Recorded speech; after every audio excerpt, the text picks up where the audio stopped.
ഗുരുവായൂർ ക്ഷേത്രത്തിൽ സ്ത്രീകൾക്ക് മാത്രം ചെയ്യാൻ പറ്റാവുന്ന വളരെ പ്രധാനപ്പെട്ട 2 വഴിപാടുകളെക്കുറിച്ചാണ് ഇന്നത്തെ വീഡിയോയിൽ അവതരിപ്പിക്കുന്നത്. ഗുരുവായൂർ ഉണ്ണിക്കണ്ണൻ്റെ തിരുനടയിൽ വന്ന് അടിപ്രദക്ഷിണമാണ് സ്ത്രീകൾക്ക് മാത്രം ചെയ്യാൻ സാധിക്കാവുന്ന 1ാമത്തെ വഴിപാട്. സ്ത്രീകൾ നല്ല ഭക്തിയോടും ശ്രദ്ധയോടും കൂടി കാല് ഓരോ അടിയായി വെച്ച് ശ്രീ ഗുരുവായൂരപ്പന് പ്രദക്ഷിണം വയ്ക്കുക. പ്രദക്ഷിണം എത്ര വേണമെങ്കിലും ആവാം, 1, 2, 10 അതെല്ലാം ഓരോ ഭക്തരുടെയും ഇഷ്ടപ്രകാരമാകാം. പ്രദക്ഷിണം വയ്ക്കുമ്പോൾ നമ്മുടെ മനസ്സ് തികഞ്ഞ ഏകാഗ്രതയോടെയും ഭക്തിയോടും കൂടെ ആയിരിക്കണം. പ്രദക്ഷിണം വയ്ക്കുമ്പോൾ 2 കൈകളും കൂപ്പി എല്ലാം ദൈവത്തിൽ അർപ്പിച്ച് മറ്റൊന്നും ശ്രദ്ധിക്കാതെ ദൈവനാമത്തിൽ അടിപ്രദക്ഷിണം നടത്തണം. ആഗ്രഹസാഫല്യമാണ് പ്രദക്ഷിണത്തിൻ്റെ ഫലം.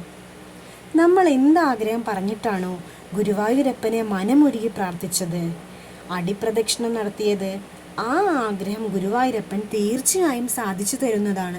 ഇനി സ്ത്രീകൾക്ക് മാത്രം ചെയ്യാൻ കഴിയുന്ന 2ാമത്തെ വഴിപാടിനെ കുറിച്ചാണ് പറയുന്നത്.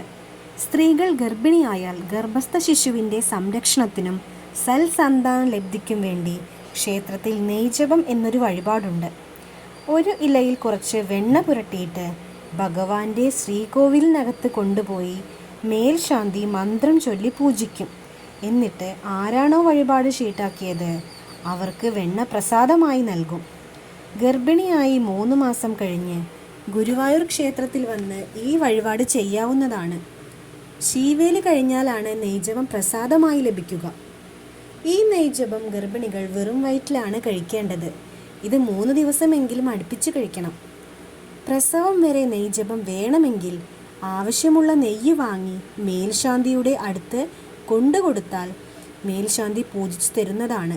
തുടർന്ന് പ്രസവം വരെ ആ നെയ്യ് വെറും വയറ്റിൽ ദിവസവും കഴിക്കാവുന്നതാണ്. ഈ ഒരു അറിവ് നിങ്ങൾക്ക് ഏവർക്കും ഉപകാരപ്രദമായെന്ന് വിശ്വസിക്കുന്നു. എൻ്റെ ചാനൽ ആദ്യമായിട്ടാണ് കാണുന്നത് എങ്കിൽ ദയവായി സബ്സ്ക്രൈബ് ചെയ്യണേ. അതോടൊപ്പം ആ ബെല്ലൈക്കൺ കൂടെ എനേബിൾ ചെയ്താൽ ഞാനിടുന്ന എല്ലാ വീഡിയോസിനും നോട്ടിഫിക്കേഷൻ നിങ്ങൾക്ക് വളരെ പെട്ടെന്ന് തന്നെ ലഭിക്കുന്നതാണ്. Thanks for watching.